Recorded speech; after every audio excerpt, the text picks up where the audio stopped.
Hey guys, what's up? So today I wanted to do a quick tour of Centerville's old 94. So a few months back, Adam and I went to Centerville. They had, I think their new 94 is a second gen. I'll have to put in a picture.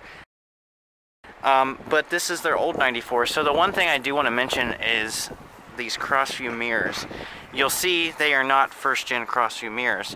So these, my suspicion, because Centerville used to have Ford B800 Crown by Carpenters. So my suspicion is these probably came off of, there's the Wayne, these probably came off of one of those Crown by Carpenters. So real quick, fender mounted signals, this bus has a DT. We'll go ahead inside real quick. So this bus actually came up from around where I live. So Centerville, there goes the Wayne 94. You can see right there. So high headroom. I don't know what else to really say about it. Let's see, when was this bus built? So it was built February 6th of 03. You can see. So we'll sit in the, well, maybe we won't sit in the driver's seat. So here's the dash horn. You can hear it. No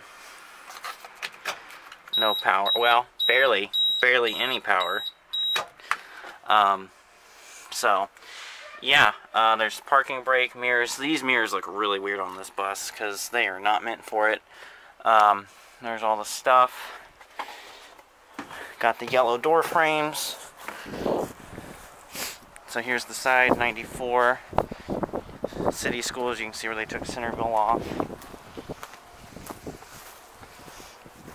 And then here's the back. Looks pretty much like RCE's. Got the same specs. Except for the fact none of our first gens have white roofs. So, also has the rubber guards. So yeah, that is Centerville's old bus 94. I hope you guys enjoyed seeing it. Let me know what you think. And yeah, thanks for watching.